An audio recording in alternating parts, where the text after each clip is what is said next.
up, YouTube? It's your boy Ricky Rick, and your boy Ricky Rick is back with another Ricky Talk. And today is July 15, 2023. In case you didn't know, now you know. And ladies and gentlemen, boys and girls around the world, last night I want to go check out Mission Impossible 7, which is titled Mission Impossible Dead Reckoning Part 1, which means there is going to be a part 2. But not to worry, because I had a concern with the title when I first heard it, because I was like, oh man, another movie that's gonna end in a cliffhanger. Didn't we already have too many of these this year alone? I was like, but okay, I'm gonna go watch it. I love Tom Cruise. He's a great actor. I think out of all the franchises that he has or movies he's been in, Mission Impossible is one of those that stand out to me, and I always enjoyed, and I've been there since Mission Impossible 1, 2, 3, I don't really recall too much. I think I've seen bits and pieces, but Rogue Nation, Fallout, and now Dead Reckoning, we're 7 movies in, and I gotta tell you guys, I had a great time last night.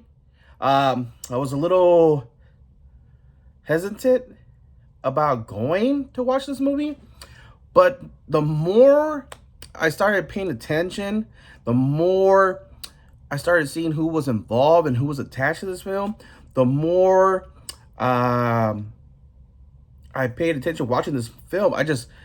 Every scene, every minute, everything that was happening in the movie just got me more hype, more excited, more like into this franchise. And I think that's exactly the same feeling that I got with the other films, but this one especially. I think this film I loved. I gotta tell you, I love it. I give this film a 5 out of 5. One, you got Tom Cruise, Ethan Hunt, back again, another mission. One of the things that I enjoy about this Mission Impossible franchise is the way that he gets that message. Throughout the films, he's always getting messages like, if you choose to accept this mission, blah, blah, blah, and it will self-destruct.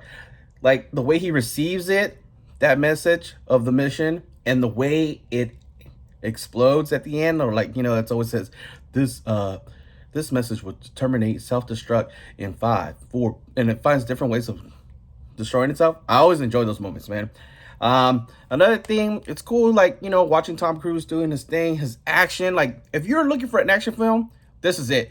If you're looking for entertainment, this is it. If you're looking for a reason why to go to the movies and pay for a ticket to go see a movie, this is it. If you're looking for a great film to see on the big screen, this is it. And I'm not just saying that, I'm not just saying that to promote the movie or to get people to go. I really enjoyed it. I had a great time. And I can't remember the last time, or maybe it was with Avengers Endgame, because I remember it gave me that same feeling of watching all those characters come together on the screen for the first time. So I really enjoyed that. But this film right here, oh my God, I definitely recommend it for you guys to go check it out. I had a great time. Another person that I enjoyed watching in this film, and the new addition, is Ali Atwell, who plays Grace. Oh my God, just seeing her in a different role, in a different universe. I can totally see her coming from Marvel, playing Captain America's love interest, being the first lady of Agents of S.H.I.E.L.D., and all that, bringing her into the Mission Impossible franchise. I love it. I love it. I totally get it. I see it. Wow. Great job, guys. Great casting. I love Tom Cruise and Hayley Atwell together on screen. I'm not sure if I'm saying these names right. Vin Ramis as Luther, and Simon Pegg as Benji. Wow, those two guys, being the smart people in the group, the tech guys, and seeing them together, collide, working together, was awesome, Even though they had small roles in this film, because there is part 2. Don't worry. I think I read somewhere where the people who had a small role in this part will get bigger roles in the second part. So not to worry, this is 2 films, but it's all one. And the fact that this one was 2 hours and 49 minutes, I think it was, but I'm telling you, you don't even feel it. If you're invested and you just pay attention from the moment, you don't want to miss a beat, because there's a lot going on. There's a lot of characters, but I'm loving every single minute. Another thing I want to bring up is a girl named Rebecca Ferguson, who plays Elsie. She had a badass scene, you know? And I'm gonna say a spoiler. I'm sorry, I got to. Spoil alert. Spoil alert. 5, 4, 3, 2, 1. This girl, oh my god. You know, like if you're ever in a franchise or if you're ever that character who has to be sacrificed in a film, the way she went out in this film, oh my god, if I was a paid actor and I was an actor in a franchise like this, and if I was the one who had to die, I want to go out like this girl. She went out fighting, put up a badass scene, a memorable scene, even though she had like a small role, but the way she went out, I felt that, man. And I'm like, that's one of those things that I walked away after watching the film that I'm like, it's still right here. And I will remember this. Even when the movie comes out or DVD comes out, I'm like, whoa, I want that because of those scenes, man. Another person that I enjoy watching this franchise, I don't remember her too much on the last film, but I know she was an addition in the last one. I think it was called Fallout. Or, yeah, Fallout.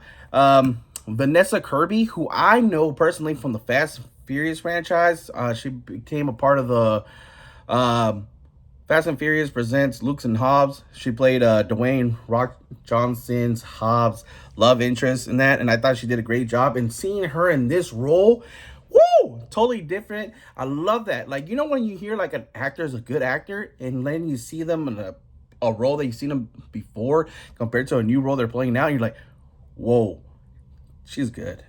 It's like another reason why I love this movie, man. I'm a Saw guy. I love that franchise, that horror franchise, Jigsaw. And anybody who knows Saw and Jigsaw, we had Carrie Elwes, who played the director. Carrie Ellis, who plays, you know, the director of the IMF. And, you know, just like he had like a little small role, but just the fact that he was a part of this movie and just hearing that voice every time he speaks and talks, I'm like, yeah, bro, I know you, man. I know where I heard that voice before. Like, he's been in a lot of great films, but I always, like, for me, he stands out for the Saw franchise, you know? Other people that were involved in this film, the villain in this film, we got like this, I love this story. They brought somebody back from Ethan's past, Tom Cruise character, who is in this movie, and it's kind of like, is he real? Is he not real? Are we seeing things? In the end, we find out the truth behind that, and he plays a great villain, and I'm like, I totally feel the tension between him and Cruise's character, Ethan Hunt. So I'm definitely looking forward to part 2. I'm excited to see what they go with this. Same thing like what I mentioned earlier, the Atlee Hatwell Grace character. Just love the moments between her and Cruise, like the way they introduce, the way they interact with each other.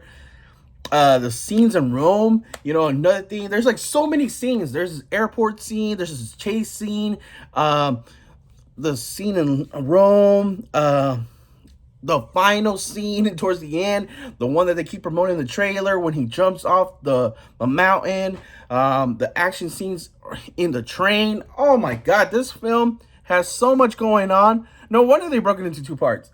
But the other thing that was concerning was that this was supposed to be like the wrap up to the Mission Impossible. And like watching this film, I don't see how you can wrap this up, man. Keep this thing going. And with the recent comments by Tom Cruise himself that he wants to be making these movies until he's late in his 80s. And if he's still doing this right now, oh my God, you would say Tom Cruise is in his prime right now watching this film. Like watching everything he does and the stunts that he pulls off and being the action badass that he is. Whoa. The other thing I like, the other characters were introduced, like Paris, who plays a member of the Guardians of the Galaxy. I felt her addition. I liked her character. There was hint that she's still alive. Sorry. Spoiling. I know, I'm bad. Sorry. I haven't done videos in a while, so I'm sorry. I'm sorry if I ruined it. She kind of like dies in the end, but there's a hint that she's alive. The other guys that I liked in this film is played by Sean Wigham and Greg, who plays Briggs and Degas, who are like people who are trying to capture Ethan Hunt and his crew And they're trying to, all these people who are involved in this film, they're all trying to get this key, who, another villain in this film that you can consider a villain is like IA, you know, like in the wrong hands, the right hands.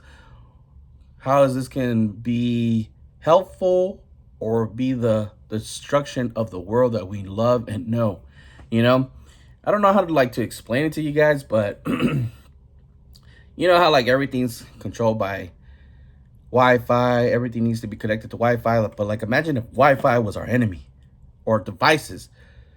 You know, we have electronics all over our house, all over the world. And imagine if those things turn on us. Like Terminator. We always had that since T2, T1. Like one day, Judgment Day is going to come where robots like go up against humans. And we're making that shit happen. Like we're making that happen. Because, you know, even humans. We're humans. We make mistakes. We make dumb decisions. We do things all the time. Sometimes they're not always good. They're not always right decisions.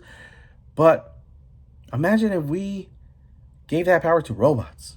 You know, like right now with all the strikes that's going on, the actor strike, the writing strike, you know, like they're talking about like having IAs like write music, write scripts for movies.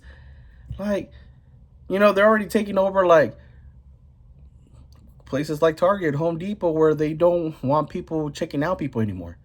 They want to self checkout, you know? We need people. You know, there's a reason why we're here. And people need jobs. So, other than that, you know, we always have that one guy. I think he's been a part of the franchise since the beginning. Henry Sensory, Catridge, who is always like the main boss of Ethan Hunt's group. And I don't know. I just really walked out of the theaters loving the film, enjoying it, having a good time. I went to go see this movie around 10 p.m. Got out of there at 1 in the morning. But for a film like this, I'm telling you, you are going to love it and you will not regret it. This is definitely a movie recommendation. Probably my favorite film so far this year. Like number one. Like I'll tell you that right now. And there's Oppenheimer coming. There's the Barbie movie coming, which I have no interest, but are getting great reviews. We have Fast X, which was a great film, but now watching Mission Impossible, I feel like Mission Impossible is doing what us from the Fast and Furious franchise want them to do. Like, give us that action, but also keep it in the realms of being real and possible, you know? But Mission Impossible, if they continue to deliver and Tom Cruise continues to make more films, like, we're looking at a new Fast and Furious film that this franchise can go to 10 films. I truly believe that. Right there with Fast and Furious, right there with the Rocky franchise, the Saw franchise, Tom Cruise. He's got a great cast. And like, man, I don't know where they're going to go with this one. But all I know is that part 2 is anything like part 1. I cannot wait. I am excited to see the rest of this film and how they wrap this one up because wow. Round of applause. Also, before I wrap it up, the release date came out 7/12/2023, so it just came out in theaters a couple days ago, 3 days ago to be exact. This movie was directed by Christopher McQuarrie, who's been a part of this director chair since Rogue Nation. So, wow.